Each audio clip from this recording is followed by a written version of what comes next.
क्या आपने कभी सोचा है कि अगर दुनिया में अरबों लोग हैं तो हर इंसानों के अच्छे बुरे कर्मों का हिसाब कौन रखता है। हिंदू धर्म ग्रंथों में एक ऐसे दिव्य देवता का वर्णन मिलता है जो जन्म से लेकर मृत्यु तक हर व्यक्ति के कर्मों का लेखा जोखा रख। उन्हें कहा जाता है भगवान चित्रगुप्त। लेकिन सबसे बड़ी प्रश्न ये है कि चित्रगुप्त जी हर व्यक्ति का लेखा कैसे रखते हैं। क्या उनके पास कोई दिव्य पुस्तक है या उन्हें सब कुछ दिखाई देते हैं। हिंदू मान्यताओं के अनुसार जब सृष्टि की रचना शुरू हुई तब सृष्टिकर्ता ब्रह्मा जी ने देखा कि संसार में अनगिनत जीव जन्म लेंगे और कर्म करेंगे, लेकिन उनके कर्मों का हिसाब रखने वाला कोई नहीं होगा। तब ब्रह्मा जी ने अपने तप और दिव्य शक्ति से एक अद्भुत पुरुष का उत्पन्न किया। कहा जाता है कि वे ब्रह्मा जी के पूरे शरीर अर्थात काया से प्रकट हुए थे, इसीलिए उन्हें कायस्थ के आदि देवता भगवान चित्रगुप्त जी कहा गया है।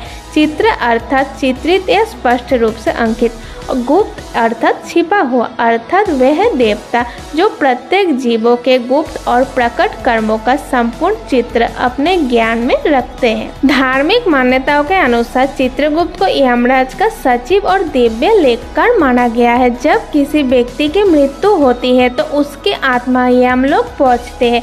वहाँ चित्रगुप्त उनके जीवन भर कर्मों का लेख प्रस्तुत करते। इस लेख में केवल बड़े बड़े कर्म नहीं होते हैं बल्कि विचार, व्यवहार, दया, सेवा, सत्य, छल, क्रोध, अहंकार और अन्य कर्म भी माने गए हैं।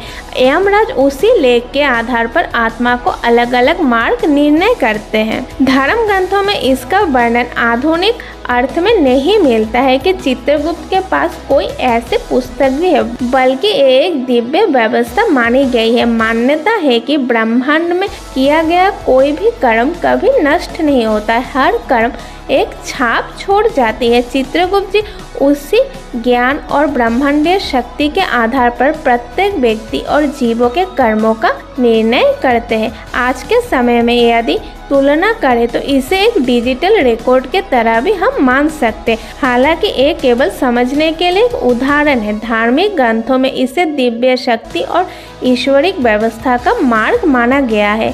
कई धर्म ग्रंथों में मान्यता है कि केवल बाहरी कर्म नहीं बल्कि कर्मों के पीछे की भावना भी महत्वपूर्ण होती है। यदि कोई व्यक्ति दिखावे के लिए दान करता है और दूसरा व्यक्ति सच्चे मन से किसी की सहायता के लिए दान करता है तो दोनों दानों में अंतर मानी जाती है। इसीलिए हिंदू दर्शन में केवल कर्म नहीं बल्कि कर्मों की नियति को भी महत्व दिया गया है। चित्रगुप्त जी की कथा में हमें ये संदेश देती है कि जीवन में कुछ भी पूरी तरह से छिपी नहीं रहती है। तो क्या सचमुच भगवान चित्रगुप्त जी हर व्यक्ति के लेख रखते हैं? हिंदू धार्मिक मान्यताओं के अनुसार वे प्रत्येक जीवों के कर्मों का दिव्य लेखकार है। लेकिन इस कथा का गहरा आध्यात्मिक संदेश ये है कि हमारी कर्मों का महत्व चाहे कोई दिखावे के लिए करे या कोई सच्चे मन से, हर कर्मों का हर एक व्यवस्था हो जाता है। शायद यही कारण है कि चित्रगुप्त जी की कथा